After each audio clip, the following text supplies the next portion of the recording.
Hey guys, I'm Chris, And I'm Mike. and welcome back after a long-awaited pause to the Mitch Rap Podcast. What's new this week, Mike? Dude, we got a big one coming at you. We're back on the Mitch Rap Pod for some incredible news. I'm amped up. Why don't you, Chris, just tell the people what we're doing here tonight on the podcast? We're going to try to figure out the title, the crack the code to reveal the title for Rap 22. So what was the first gimmicky, I don't want to say gimmicky, they've all been fun, but what was the first thing that David came up with to lead up to the title reveal? I know they did the ambassador stuff going back to the Survivor, and you and I didn't really catch on until Red War, Lethal Agent. But the first one I remember vividly was you had to pick out scenes from those trailers, those little videos they made. That was And during each COVID, right? scene, right, it related to a novel in the past, and then you put the words together from the old novel names. There's been some good ones throughout the years. Yeah. And the last one was you had to name the title "Enemy at the Gates" has been in every is a amalgam Right. of words from other titles, right? So that year was confusing, and people were really confused, partially due to us. But it was that the code, whatever the code was words from past novels. Oh, gotcha. And then the code got you the reveal, just like this. So everyone had thought the new title had to have words from the old title, but it turned out that was a trick, and it didn't. It just helped us crack the code. Right. For anyone who's totally lost, there's a huge social media presence led by David Brown and the team at Atria Books from Simon & Schuster, and James does a great job with the Vince FlynnCom account, so on Twitter, at Vince FlynnCom. And all the social media buzz about the new book leads to a reveal every year, some online game with the users, a little bit of fun and interaction before, boom, they drop the title. And Chris, sometimes the reveal game also has the cover, and some years the cover comes later. I've got some insider info for you here. I didn't want to tell you till we're on the pod. I'm relatively sure, and I heard from a trusted source, once we crack the code, we get the title, the cover, and the synopsis. Dude, we're getting the synopsis and the cover live on the right pod. now. Live on the pod. Neither of us have tried to crack the code yet. We've been off social media for the day, so. Well, that's a lie. I did try to crack the code, but I tried to crack it before it was live and before you said you wanted to do it on the pod. So then I stopped. Gotcha. Yeah, we've got some hardcore fans too. Two of our patrons, they were abuzz about this, and Rod actually texted me. He had tried every single URL with the code, because you type the code in as a URL, and only one of them, he didn't tell me which, I told him stop right there, don't want to know, but only one of them had a domain name that was claimed. So he knew what it was early before the game was live. Now that's hardcore dedication right there. That is very hardcore. And then Kev B, who we've heard on the pod when we were covering The Terminalist in the Jack Carr series, Kev went ahead and made an HTML document that had all the URLs with every possible combination. So when the game went live, he can just go down the list clicking them. So our patrons are dedicated, some of the best Mitch Rap and Thriller fans out there. It's kind of tedious, when I was trying to do it, especially with executive and transfer, putting the dash between each one. Dedicated people. Right. So, Chris, why don't you inform the listeners what else has been going on, aside from the Mitch Rap stuff, on our other podcast feeds? Right. So I think we said next time we come on the Mitch Rap Pod, we were going to do a giveaway. Might hold you to that, Mike. Well, I talked to Ryan. So, yeah, the last episode you guys heard from us here on this feed was with Ryan Steck. Right. After his book, Fields of Fire came out. So we're still looking to give away 2 copies of that, but we're going to hold off on announcing that until we have him back, because we're definitely trying to book him sometime in the next month or 2. Okay. And when we have him back, we'll reveal the winners for the copies of his first book, Fields of Fire, and we'll also be able to play up his, I believe it's a summer release, of book 2, Lethal Range. So, yeah, our giveaway for our patrons and our listeners will definitely come once we have Ryan back. Okay. All right. So, anyways, what we've been doing on the other pods, Thriller Pod, we've now finished up all of James Reese, the series by Jack Carr. We even were delighted to have on a superfan, Tyler Brewer, to discuss with the last 3 books with him, as well as you discuss multiple times the TV series. So go check that out if you've read Jack Carr. Keep up to date. His book will be coming out in May, I believe.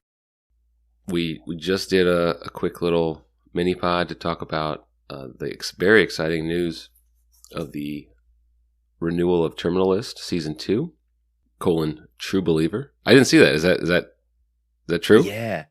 Yeah, we did a little recording when they dropped the Season 2 news, and they've come out after the fact saying it's going to be called True Believer. Terminal List Season 2, True Believer.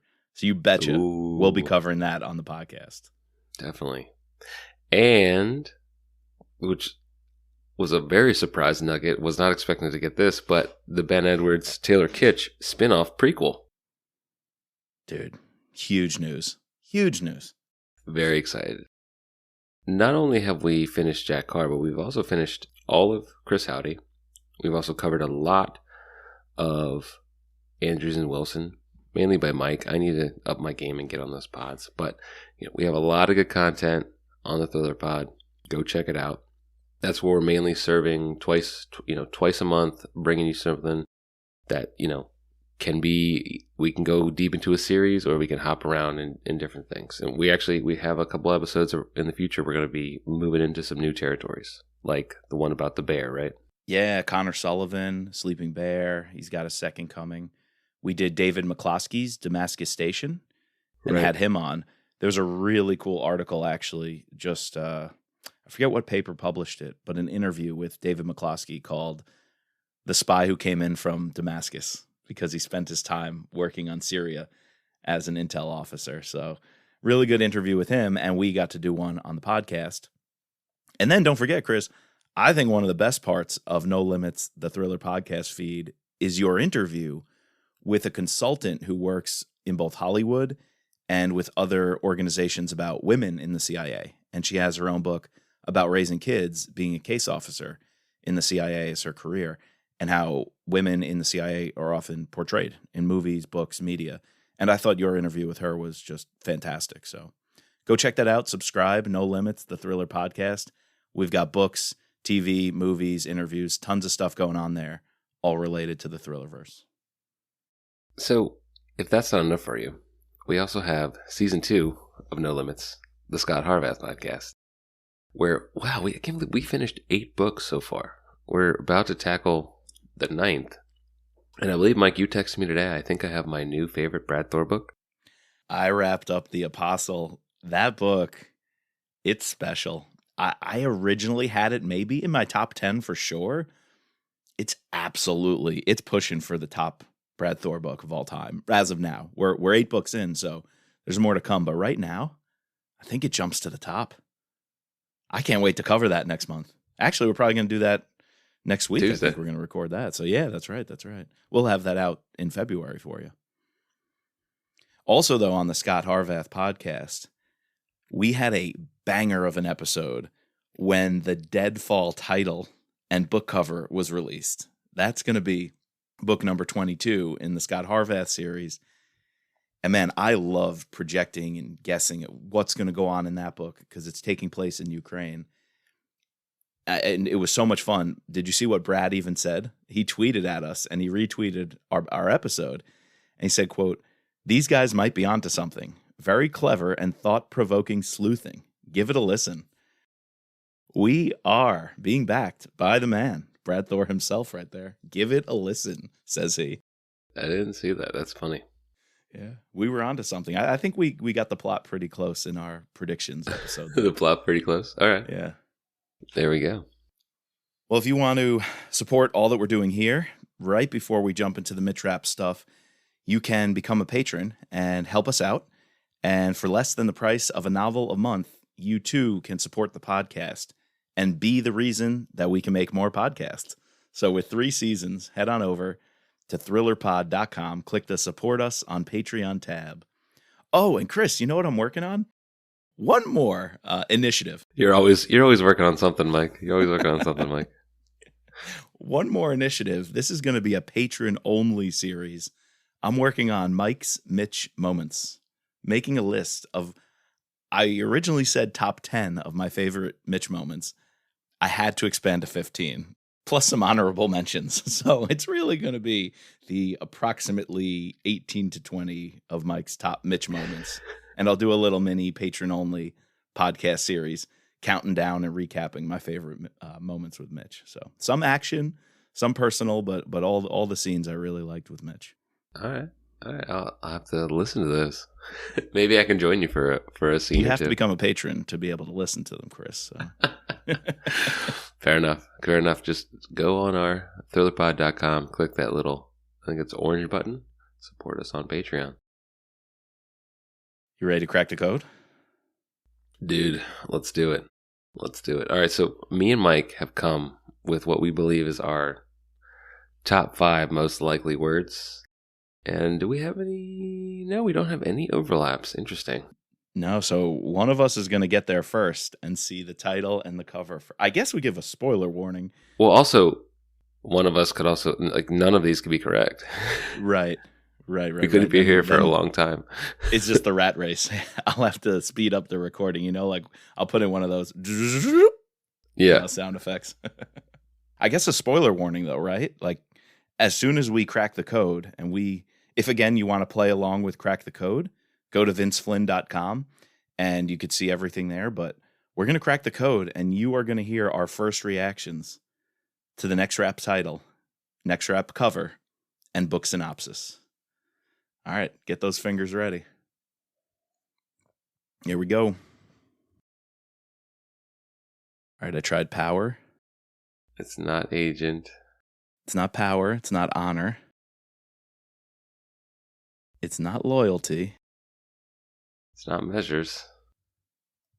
Codeprotect.com. It's not protect. Did you get it? I got it. Oh shit, I'm going to do your list. So it's not measure. It's got to be red. You were right. You said code red from the beginning. That was your guess. Were you right? I was right. It just, as soon as when you had all of the titles. You were right. And as I'm reading it, I wasn't thinking about like it being a phrase. And then like I just see red war and I'm like, code red. Oh my God, there's a video of Kyle. Oh, you ready to watch this? It's the novel, dude. Code Red is the title. Code Red is the title. Code Red is the code and the title? Yeah. You told me it wasn't. You told me it wasn't the same. Oh God, I didn't think it would be because they tricked us. Oh my God, the cover looks like Red War. Dude, he's going back. He's going back to Russia. We're going to Russia. We're going to get Grisha again? What is It looks like a heart. The capital is upside down. The skyline, is it Moscow? I'm guessing, right? Code red. All right, I got to read this. Just listen to Kyle. Always good to hear from him. Oh yeah, let me play the video. All right, now I gotta read this. Mitch Rapp returns to make a mortal enemy of Russia in this high octane and up to the minute installment in the #1 New York Times best-selling series.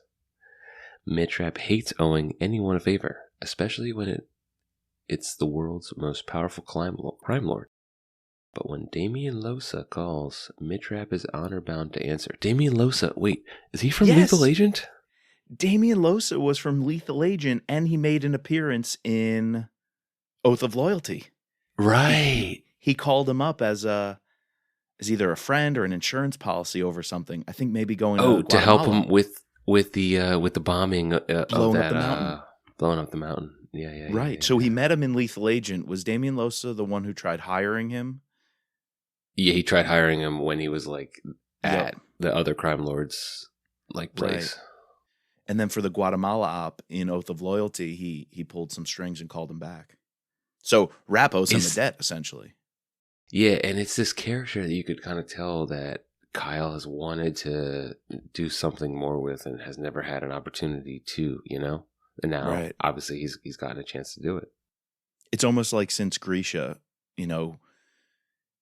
Kyle wants to make another one of those friend and foe, not black and white, but kind of gray zone Right. characters. Right. And this is his opportunity to play in that sandbox. The Syrian government appears to have created a highly addictive new narcotic that it plans to distribute throughout Europe. It's a major threat to Los's business, and he's determined to send someone to keep him on top by any means necessary. All right, so Mitch is doing a drug lord's dirty work. Dude, that sounds like Rising Phoenix, one of Kyle's earlier pre-Mitch rap books. Right. The narcotic supply, and some guy laced it.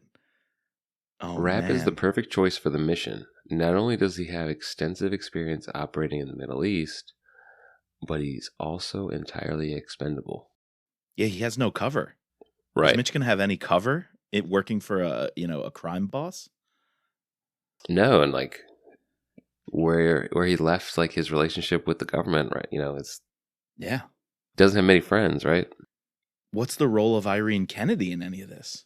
Yeah, that's what I'm so confused about. Maybe it's like an Irene, no Irene book. Wow. We've seen some of those where like she's just like sort of put Right. towards the back burner, maybe called in for 1 or 2 chapters. As he crosses into war-torn Syria, Rap quickly discovers a shocking truth. The new drug isn't being produced by Damascus to prop up the government's collapsing finances. Instead, it was created by Russia's asymmetrical warfare unit, not for profit, but as a weapon against the West. With far more than Damian Los's interest at stake, Rap devises a desperate plan that forces him and his team onto the battlefield where the United States is virtually powerless, and allegiances shift almost hourly. Further, if Russia uncovers their plot, it will set off a confrontation between the two countries that could change the course of human history. Dude, something nefarious is going on. Whoa. Interesting. Syria. I'm intrigued. The Russians in Syria. Huh. This is out there, dude. That plot is it's out there. It's different. It's very different. A drug. Is this like fentanyl? So it's like you're taking fentanyl, you're combining it with a failed state, and you're including Russian shady business all in one. A highly addictive new narcotic. I'm guessing he's trying to play on the fentanyl epidemic and like how I'm relatively sure the Chinese are basically using our porous borders to flood us with it and ruin everybody. Right. And then you combine open border type policies and whatnot and handcuffing like police and whatnot, and you just have a recipe for disaster. Yeah, and you have these doctors and these pill mills. Have you read that story about the pill mills in Florida? Those 2 brothers who like made millions of dollars. No, but isn't there a TV show also? Like FX or one of those did? Yeah, and of course, like the FBI went after them because they're low-hanging fruit instead of like trying to go after, I don't know. Well, I guess now they're going after the pharmaceutical companies or like CVS, but anyways, yeah, it seems like that's scratching his itch to bring this into into his thrillers. Interesting. Did not see this coming at all. Didn't see it coming at all. It's like loose ends of Lethal Agent. Kind of liked Mitch in Mexico with the drug cartels. Like it was kind of cool, but never really finished. Right. And then Red War, the Russia stuff with the downfall of Krupin, we didn't think that was finished because there was that other guy, who was almost more dangerous than Krupin, who was poised to take over. Or he was killed. Nefarious actors. He was killed, but I'm saying elements like that. Right. That right. In a Krupin-less Russia or a post-Putin era, what if those more rogue, more extremist elements come out to play, Yeah, it always seemed weird how not weird, but like he switched from Red War to Lethal Agent and going down this path of like one-offs, Lethal Agent, then Total Power.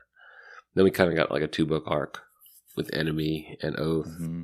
and now we're going back to that Order to Kill, because what Order was Grisha in Order to Kill, and then Yes, that's where he was Rap's friend right in in Enemy of the State, Yeah. and then they worked together. Right.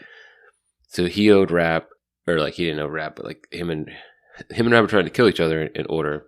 Order to Kill, the ending is that fight out in the Arabian oil fields with Grisha and Rap. And then in Enemy, they worked together, but for Yes. Rap's sake. And in Red War, they worked together, but for Grisha's sake.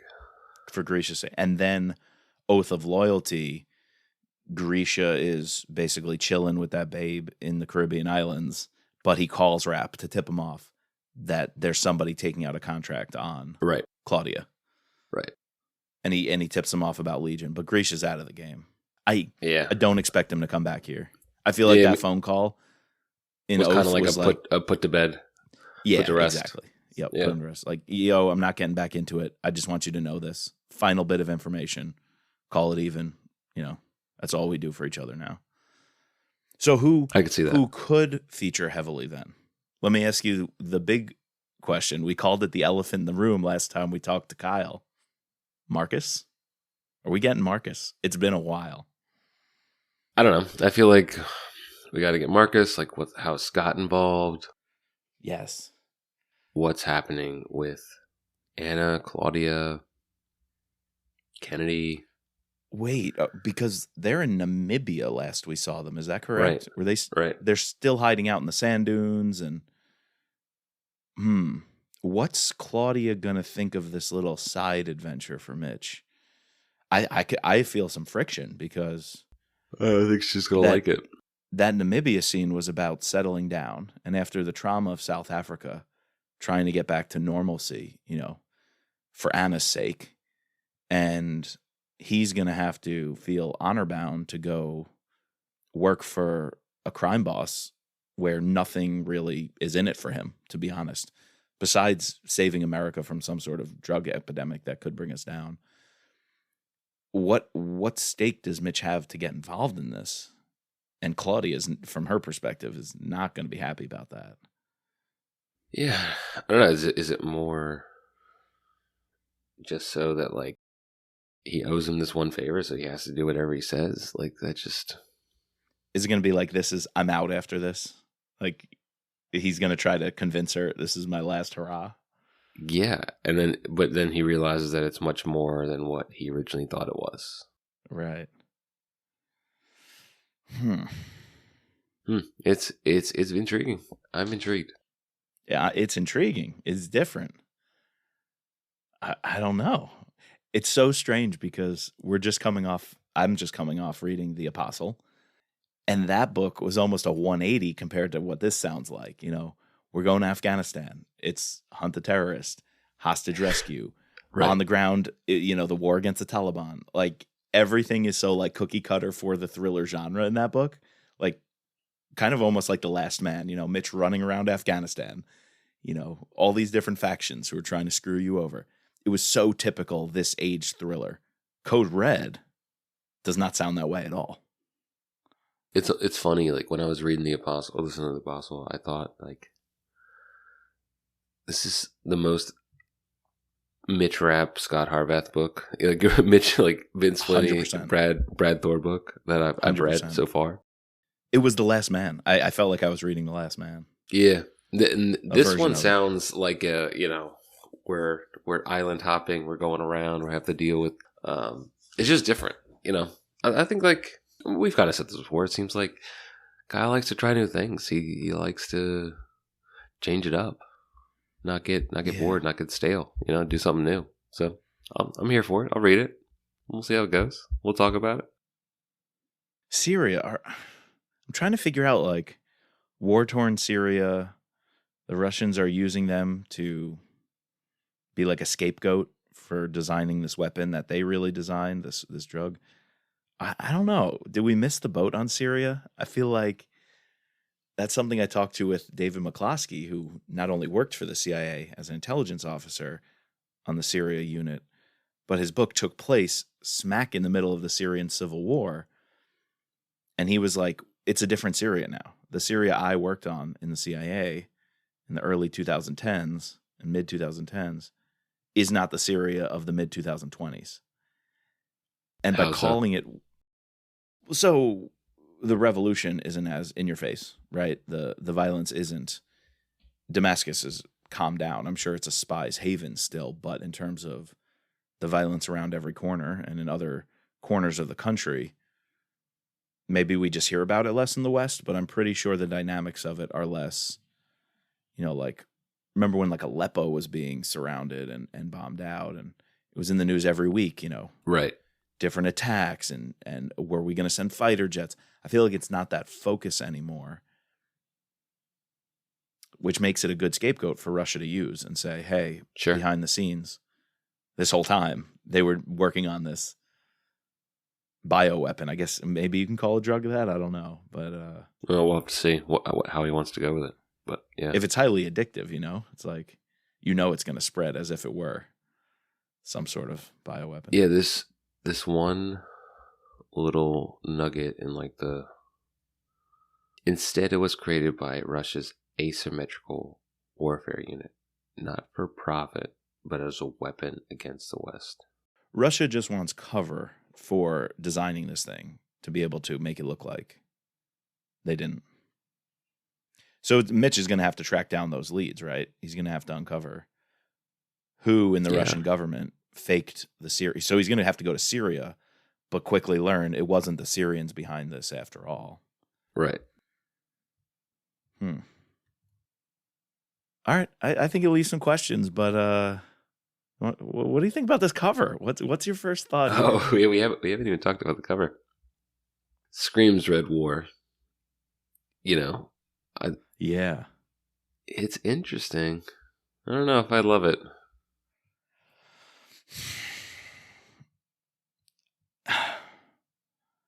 My first reaction was a good one, and then I'm kind of coming down off that high. I like the flip-flop. I like the, inverse Moscow, DC. That's cool. Yeah. It's red. Maybe it's I don't love the lettering and the color of Code Red. Yeah. Is that why everything else I kind of like, but I just don't love like the yellow. I'm trying to figure out the gray, the yellow, and the red. Ever since, who taught us this, Tyler? The 60-30-10 rule, yeah. Yeah, the 60-30-10. It's not happening here. Maybe the 60 in black, right? 60 with the black and the gray. Black. But then it's like 20-20. The red and the yellow, I don't know which one is supposed to be more dominant. The red, there's more red. The red, red, yeah. But then there's a lot of stuff in yellow, too. And then Vince Flynn is in a different color. And then Vince Flynn is in gray. Do you see the spores? Do you think that's supposed to look like the drug? It almost looks like a Coke pile or whatever, Those little spores sprinkled about. Oh, yeah. It's like fuzzy, Right. Why is it, or is that like blood? Yeah. I thought it was a heart. Like, it honestly looks like a heart, which maybe the drug has something to do with. Oh, yeah. What's the biological system involving blood in the heart and pumping? Circulatory? Yeah, your like cardiovascular system. If that is a heart, on the Apple Watch and like other heart rate monitors, it kind of has that graphic with the heart pumping. And I feel like it has those little, I don't know. It does kind of look like a heart when I zoom out. You're right. I don't know why I keep coming back to that. All right, Code Red. Thoughts on that as a title? I like the title a lot. I like the title, yeah. I think it's a cool title. It's a badass title, actually. I think it, yeah. Is the title going to reflect the story? That's the question. It sounds like it, man. Like, it sounds like it could. I wonder. I'll tell you one thing. I cannot wait to talk to Kyle about this one. It's probably going to have to be at least after we get the advanced reader copies, and probably right around the time of publication. Oh, yeah, definitely. That's going to be huge. What? Okay, what do you think? We didn't even bring it up. The Cooks and Nicholas Ward. Is it going to be a cold turkey? Elections done, new president, or he resigned? Is it going to be the VP? Is it going to be a new regime? Look, what's going on here? There's a lot of questions to follow up, and it'll be interesting to see if he does hush hush, brush brush. Quickly addresses them, moves on. Some he addresses, some he doesn't, moves on. Or, some of them actively become part of the story. If we get a new president who's involved, or if Mitch is involved with the new president at all. Yeah, I really wanted something, now that at the time I was high on Oath and Enemy. Yeah. I just felt like there was so much more to do with the Cooks.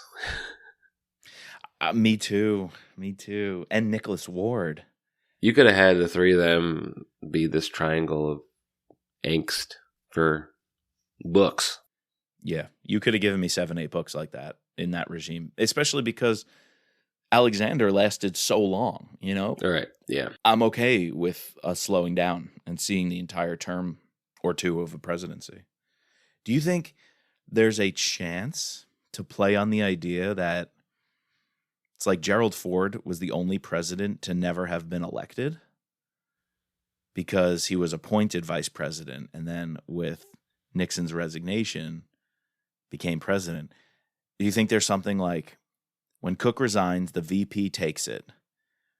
There's some intrigue about or conflict over who he appoints as the VP, and then that person becomes president down the road, and we have a president who was never elected by the American public.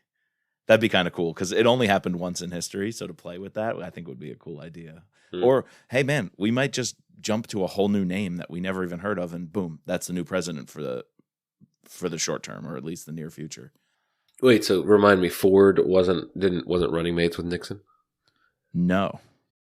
Spiro Agnew was the vice president. I forget what happened to him. I think he resigned under some controversy first, and so Nixon replaced him with Ford, who was in the House. And so he simply went from being a representative to being appointed and Senate confirmed for VP, and then with Nixon's resignation, becoming president. President. So that's crazy. He never won a general election for the presidency. That's crazy. I never knew that. Yeah.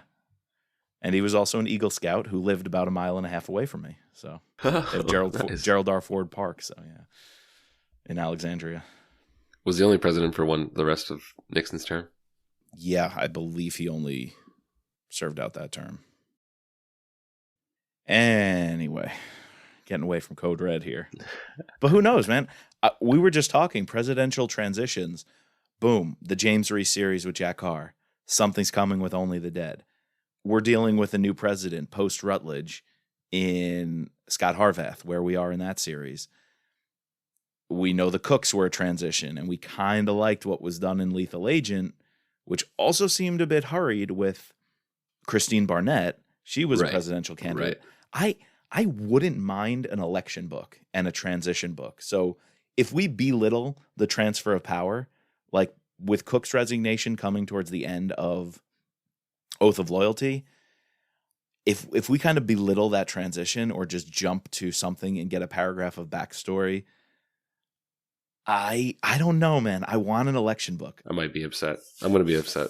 And this, I agree. And this synopsis doesn't mention an election, doesn't mention the Cooks. No, not at all. Or what about Nicholas Ward, man? Like, are we going to see anything with he and Kennedy in their relationship? We have to. He wasn't really in the last book either, right? He wasn't, no. But he was so good in Enemy at the Gates. Yeah. I don't know. I feel like this is going to be like almost like a bottle book. Yeah. How we have like bottle episodes. This feels like bottle book to me. Total Power was that for me. So yeah, this could be another one. All right. Well, I was hoping to be a little more excited. I'm not gonna lie. No, I'm excited. That's my first reaction right here. I'm just giving it to you raw. I'm giving it to you let's raw. Not be Debbie Downers, Mike. I am excited, okay. dude. Code Red is a cool name. Cool name. Good name. I like that we're going back. We're doing some Russia stuff, which is cool. Yep. You could see that like the war has now it's been a year since the war, or almost a year. So obviously, almost a year, yeah. Both of these authors have been thinking about it, and they've decided, both Brad and Kyle, to put it back in center stage in their novels. So we'll see who does it better. Who does it better? I still don't know why China. I don't know why these authors, this whole genre, is shying away from the China talk. Brad kind of did it with Rising Tiger. Brad kind of did it, but now he's like going away. I thought he was going to go hard into China. I thought so too. I thought Rising Tiger no was punches. Going to usher in. Yep. No holds barred. A trilogy, a three-peat of the China stories. Maybe Ukraine is going to be that one-off diversion, and then we go back to China. Because China is even slightly involved in the last couple, but definitely Rising Tiger. No, we're excited. We're excited here on the Mid-Trap Pod. Yeah, no. You know what? The cover just bumped up for me. I thought of something. You know how we loved the Oath of Loyalty cover because it brought in like a new era and it was so modern?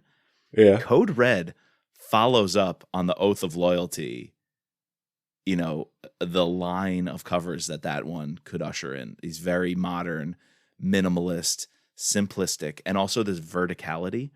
Remember Oath of Loyalty, that melting kind of flag, that tattered flag is very vertical. And I feel like that's happening here. Enemy at the Gates was the cover was about width. I think these last two are very vertical. I don't know if that means anything, but visually it has some consistency. Yeah, you're right. You're right. I'm just excited we don't have a Running Man. So, dude, I can't wait to see cover C for this one, baby.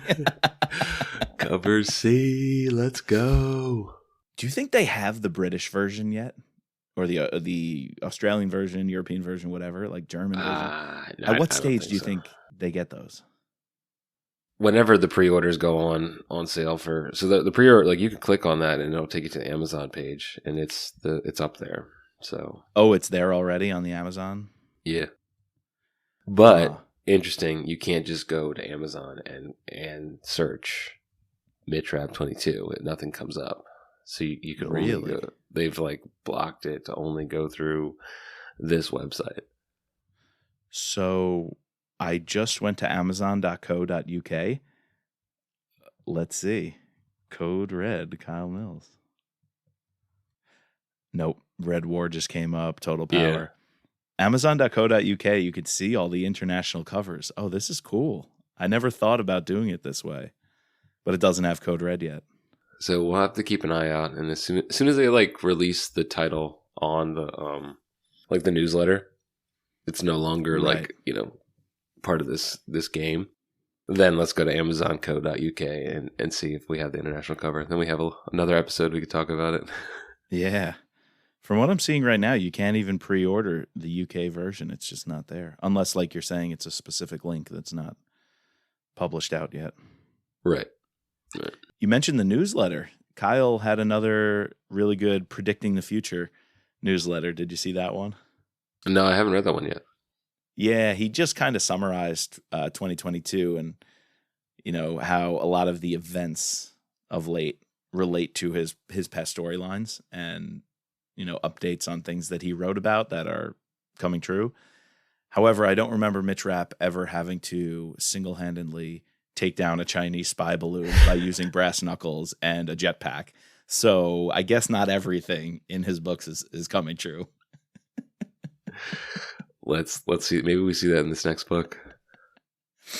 You want to do a spin-off episode? How would Mid-Trap take down the Chinese spy balloon? Dude, I saw a lot of people tweeting about that, like about Mid-Trap. What would Mid-Trap do? Maybe it's because I follow a lot of people who like Mid-Trap. So. You know why Jack Carr, Kyle Mills, and Brad Thor, weren't on social media for the past week? They were all called into the Pentagon to brainstorm ways that their characters can take down a Chinese spy balloon. Definitely. Oh, man, that's good. All right. Anything else you want to talk about with Rap 22? I'm excited. I already pre-ordered mine, so I'm ready to go. Yeah, I'm ready to go. Got the pre-order there because I want the hardcover, because the ARC, when we get the advanced reader copy, will probably be a softback. Yep. And I really want to talk to Kyle about this one. I already have a list of questions, ready to go. Once we read the book, I'll have triple the size list of questions. But yeah. Man, thanks for coming on to Crack the Code tonight. And it's a pleasant surprise that I thought we might just get the title, but we got the plot and the cover. So I got a lot to digest here. I'm going to be thinking about this one for a little while now. Definitely. I was not expecting to get all of that. So this was quite a treat. All right, guys, as we said in the beginning, a whole lot of things are going on our other 2 podcast feeds. Go check that out. The next episode we'll be dropping is The Apostle on the Scott Harvath podcast. Again, we have to thank our patrons, our special operator, Sherry F., our special agents, Daryl, Kevin, George, Ben, Matt, Dawn, Peggy, Ray, Bridget, and Mark. Please subscribe, rate, and review using your favorite podcasting platform. You can find us online at thrillerpod.com or on Twitter and Instagram at thrillerpodcast. And as always, just let Mitch be Mitch, baby.